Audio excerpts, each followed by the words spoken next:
sababa maal ta'e sababa Oromoo ta'eefidha. Kanaafi paartii barbaadde iyyuu deggari waan barbaadde iyyuu ta'e naannoo kee Amaaraa yoo jiraatte Amaaraa kana booda akka boofa morma qaban itti qabdee of keessaa baasuu qabda. Dhaggeeffadhaas nettan hima. Waggaa meeqa jiraate afaan kan danda'a waan kan danda'a isa isaan boofadha isinitti hima. Biyyan jiraadhu keessatti sirriittan beekan Amaaraa jechuudha. Waan si ajaa'ibu keessa qabeenya qabu makiinaa qaba Amaarri sun maal godha biyya keessatti uuba tokko hin qabu suuqii tokko illee hin qabu. Birriin isaallee akka jirutti asii ol ergamaaf makiinaan inni qabu mataa isaallee daangaa iddoo biraarra dhaqee hojjeta. Shuf eessa taa'e Oromiyaa keessa taa'e jechuudha. Qabeenya isaanii akka ittiin isaan achi dabarfatanii gaafa dubbiin ka'u maal godhu harka qullaa isaanii deemu maaliif ati waan tokko gochuu hin dandeessu waan ta'eef jechuudha. Isaan bilxiidha Oromoon keenya Satti moo isatti dhadheen gadda kan natti man zeeginatii kee mindin no maannetii kee gaafatanii mana sitti akka raayyaa jedhan warra Amaaraatu lafa Oromoo irratti mana ijaarratte Oromoo yoo taate sittiin akka raayyaa tudhan maal jechuudha akka jechuudha lafichi kan eenyuti kan jalqaba mana irratti ijaarrachuu ishee dura jechuudha. Akkamitti Oromoon keenya dammaquu qaba ani dhugaa rabbiin isinitti hima duyi Wallaggaa irratti raawwataa jiru kutaa Oromoo kutaa 11 irratti raawwate baay'inatti tola. Isuma dhugumaan isinitti hima kutaan Oromoo hundumtuu wadamee dirooniidhaan garafamee Amaaraan cafacafame haga irribaa ka'utti ta'uu qaba duyi kun jechuudha. Inde Oromoon kutaan kan koo rafaa jira bar bakka bilisummaan kanuma jedhee rafaa jira bar inde maal taata irreecha qabanye Finfinnee irratti miti maal waadaa keenya deebi'e kan waan ajaa'ibaatti gaaffii Oromoo deebi'e abeet abeet. Abadda maalo irreechi deebi'uu baatee si gaafa bilisoomtu funyaan qabdee deeffatta Oromoo. Kan dhaggeeffadhu sittan hima. Har'a akkas ta'e jettee naasa'in afaan Oromoo akka Afrikaatti sadarkaa sadaffaarra jiru hagarraatti agaanoo afaan hojii federaalaa hin taane gaaffii keessa kamtu deebi'e. Amaaraan akka barbaaddu hudduu keessa si dhiitaa jirti. Baalasilxaanii iddoo garaagaraa jiran akka jiranitti warra Amaaraati. Mee gaaffii keessan kamtu deebi'e yeroo sanas Oromoo daangarraan cafacafii baasii arii akkas godhi jedhanii Oromoon keenya afaan qabatee ta'a hin kolfaas taa'e. Wallaggaa teessee afaan Oromoo haasofteetitu liyyuu zooniin nuuf laatamu jetti. Ma gadi fudhatee hammam godhame borimmoo dhufanii jechuudha ituu abbaan kee taa'uu haadha keessa biratti gudeedu dhugaa rabbiin isinitti hima ajjeesuu waa bira ituu tiija kee ni ilaaltu. Dhaggeeffadhu Oromoo amma wal taatee hin kaatu taanaan diina kee ofirraan dhorkitu taanaan wal qooduu dhiistee amma sa'aatii kanatti loluu qabdu diinni Amaaraadha. Isinitti hima dhaggeeffadhaa biyya Itoophiyaa kana kan jeeqaa jiru Amaaraa nafxanyaa tabaalu naachu. Maaliif ennaan Tigiraan biyya jeeqaan jirtu sabni biraan biyya jeeqaan jiru saba biraa wajjin illee jiraachuu sabni hin dandeenye saba eenyudha saba Amaaraa jechuudha. Yeroo Tigiraatti duulaa turanii qeessi isaaniitu qaddaseetti ergaa ture bar. Indee maqaa abbaa ilmaa fuula qulqulluu jedhaa tokkosaa jedheetti ergaa ture qeessi isaanii kan kan Amaaraa. Qeessin iddoo biraa akka dhaqee waan akkasii gidduu hin galle. Sheekin Amaaraa sheekin Oromoo iddoo biraa dhaqee waan akkasii keessa hin galle. Kan akka godhaa jiru saba kamii wajjin illee jiraachuu saba hin dandeenyedha Amaaraan jechuudha. Kanaaf Oromoon hammataadha isa jedhu dhaqaa dhagaa diimaa hammadhaa jirutti argame. Dhaqaati dhagaa hammadhaa warri Oromoon hammataadha jettanii Oromoo dambaarraa beektu adooda Oromoo adoode gootanii Oromoo hammataadha jettanii boofa hammachiistanii teessoo jechuudha. Boofa kiisii kaachiistanii teessoo jechuudha. Oromoon hammataa miti. Gaafa diinni kee morma si kutuu morma kutteetti agarsiisuu qabda allaqe yoo kana ta'uu baate sin kabaju jechuudha. Inni morma kee kutee mukatti baataati teessee isa gabbarte maal jechuudha. Walqixxee ta'uu qaba bakka daangaadhaa si dhoofte cafacaftee atis baasuu qabdaan. Isinii galee maaliif Amaaraa kan jedhame hundumtu meeshaa qaba. Even Oromiyaa kililii keessa ta'e mataasaa jechuudha. Dheengaddama maal jedhanii haasa'u hin hidhachiisna. Amaaraa Wallaggaa keessa jiru hidhachiisna jedhanii haasa'u. Oromoon keenya ko maankiyaan tokko mana isaa keessan taa'u sin jedhee dabar. Oromoo maankiyaan tokko mana keessan taa'u. Mana keenya jechuudha. Dhufanii fattashaniiru siifan hima. Dhugaa rabbiin sitti hima. Mana keenya ol galanii abbaa kiyya bira darbanii saanduqa bansiisanii waan hundumaa fattashan. Eeyoot mootummaatu fattashan. Oromoo kan ta'e jechuudha. Isaanoo achi dabarsine hidhachiisna Amaaraa jechaa jiru. Amaaraa hidhachiisan achi booda maal godhu hin cafacafsiisuun. Siigale kanaaf Oromoon keenya harka isaa duwwaa jira waan ta'eef diina isatti dhufe kana wal ta'ee waliin injifachuu qaba waliin ofirraa dhorkuu qaba Wallagga qofa keessa miti kallattii Jimmaarra Arsiirra eessa harar bakka jirtu hundumaati Amaaraan diina Oromooti waan ta'eef Oromoon beekuu qabna kana bareechee beekuu qaba jechuudha haga isaan dhufanii morma kee ciniinanii dhiiga dhuganitti eeguun qabu bakka diina keedha saatii ta'etti si waraan waan ta'eef daftee ofirraa shanya'uu qabda thank you galatoomi sin jedha daqiiqaan si jalaa fudhadhee new chapter ol galchii yoo bakka hin qabdu gadan bu'aa waan ta'eef thank you galatoomi. Beeti dhugaa keetii galatoomi atiilleeni beeti. Internetiin rakkisaa jira dhuunfama wajjin gadi bu'aa akka beetii baasii jechaa jira naftanyaa ani Amaaraan akka dhaggeeffachuuf Amaaraa fa dubbadhaan jedhee malee ani zarii naftanyaa hin qabu bagumaan qabaanne dammo. Ayyee. Okay, networking qaba Intarneetiin dubbachuun na jeeqaa jira dhugaa dubbachuu hin danda'u. ayyee ishee baay'ee. Ni sanyi.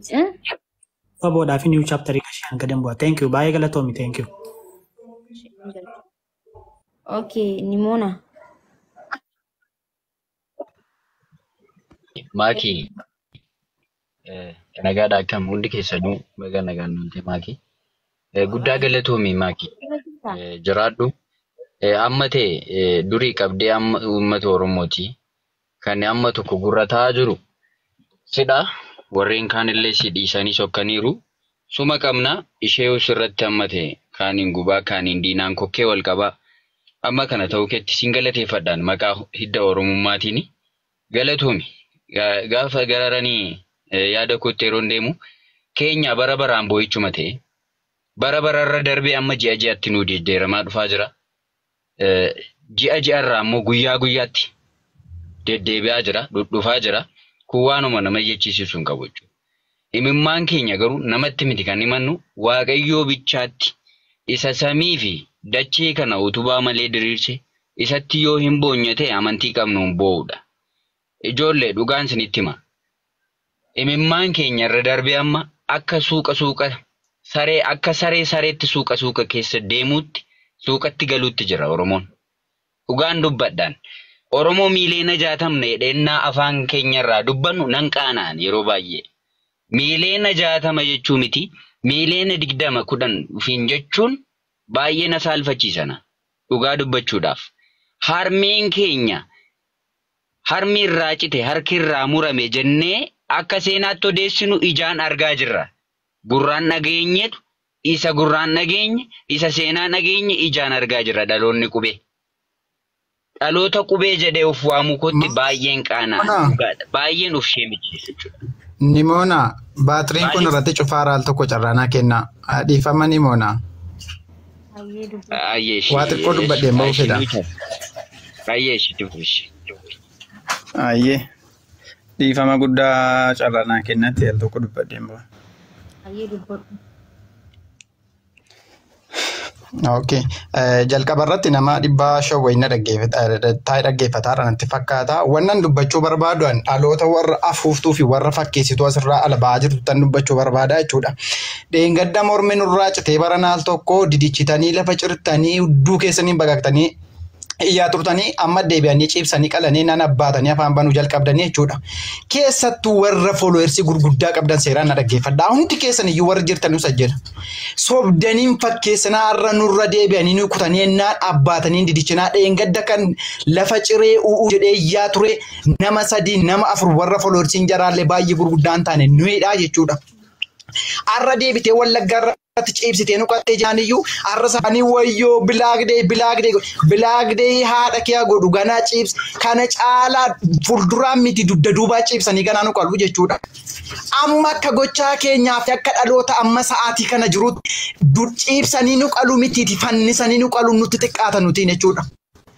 Ciibsanii nu qaluun baay'ee nutti xiqqaata jechuudha. Zarmaan zarii Oromoodhuma jedhamu kana lafarraa fixuu danda'u turan akka gochaa keenyaatiif jechuudha.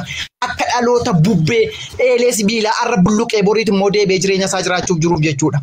Arra asirraa dijjitee erbee shiraastee bilaagdee riippetee moojii boo'ichaa asirratti roobsitee kaatee boriit immoo deebitee tabashee fi xebashee biraatti deebitii jechuudha. Gaafa wallaggaan ciibsee qalamu inni kaan baga maaltu na galchee naan kutaa koon dhufne inni Harargee inni Jimmaa inni Arsii ciisee xaxatiseetu yoo an kontu qabne maal na galchee jedha. Inni kaan immoo baga qalame baga akkas ta'ee jedha.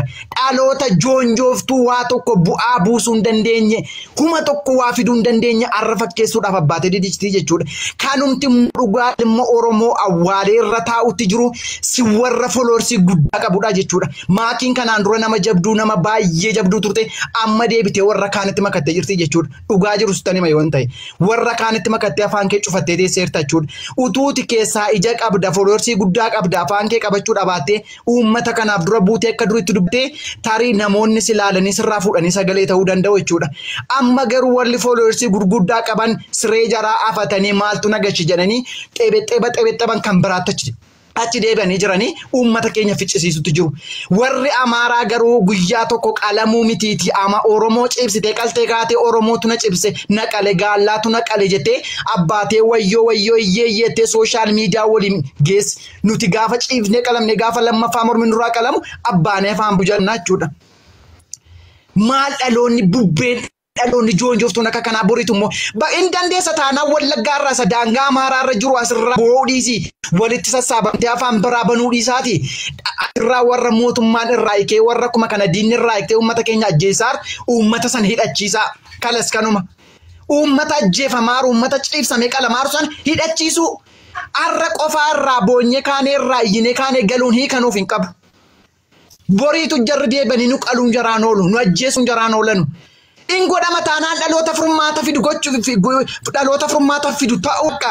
Irraa emoojii boo'ichaa walitti erginee bilaagdee akkas ta'e sana ta'e waan tokko faayidaan qabu.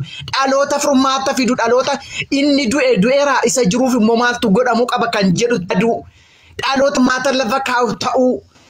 Dhaloota yeroo hunda emoojichaatiin dhugaa keetii akkas taatee santu ta'e jennee xeebuu dhiisnee. Mata lubbuudhaan hafe kana qotee bulaa Wallaggaarraa akkatti ciibsamee qalamaaru inni qalame bakka dhume raawwate inni isa jiruuf furmaanni jiru maalidha maal gochuu qabna maaltu ta'uu qaba jennee dhalootatti yaadu ta'uudhaa qabna malee ammas irratti wal geenyee nama 600 nama 700 sassaabnee inni jiru nu jala taa'ee nu dhaggeeffatu summatuma horiidha na dhaggeeffadhaa seeraan horii dhaloota hiikan qabne dhaloota gabrummaa mataa akka tiraasii ta'uuf jala keetirra rafaaru akka gochaa keenyaaf gabrummaa nuti qaatanutiin. Bara qubee generation yookiin immoo new generation jedhamnee waamnu keessatti garbummaa mitiiti maqaan gaa jedhamu iyyuu nurratti ka'uun qabu ture. Waaqoon guutuuni yoo dandeenya gabrummaa hundeetti buqqisna dadhabnaan immoo dhalootatti guddisna jennaan dhaloota gabrummaa aammatee tiraasii godhatee akka haadha manaa isaatti aammatee rafuta jechuudha. Silaasa'aa kanatti dhaloonni amma jiru kun gabrummaa mitiiti maqaa gaan jedhamu bara isaatti ka'uun qabu ture. Warri Amaaraa Finfinneerraa nama muqqifame lafa naannoo Oromiyaa keessa taa'anii ajjeefamanii Amaaraatu ajjeefamee jedhu. Oromoon hangarraa naannoo Amaaraa galee Amaaraa ajjeese jira taanaan fidaana agarsiisaa. Kan jarri hin duune hin qalamne jedhanu naannoo Oromiyaa keessa taa'aniitu. Nuti garuu naannoo Oromiyaa keessatti ajjeefamne osoo hin taane lafa abbaa keenyaa lafa haadha keenyaa.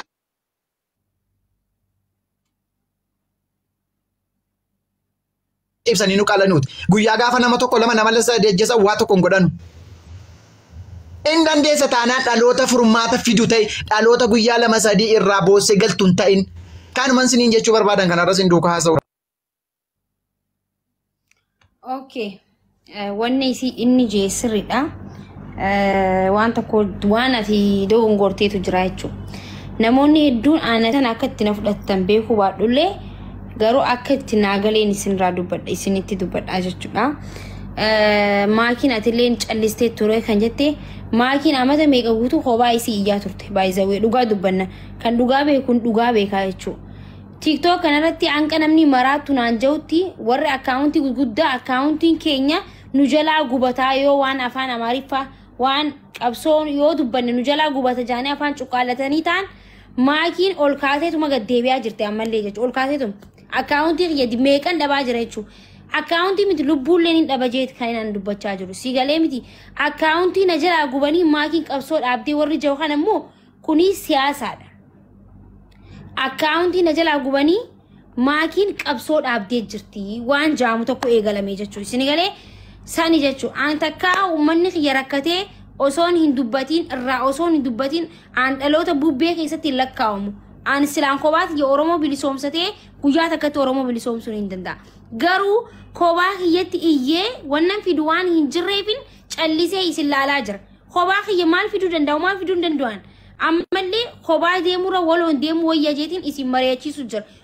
Gastii banee isin seensaa jira jechuudha. Saniifuu callistee waan jaamu kuni na aarsaan. Kanan dubbachuu barbaadee galatooma. Yoon isinitti miira keesseen. Gochi hordofaa turreen beekna. Mucaan maaliif dhugaadha nama dubbachiisa.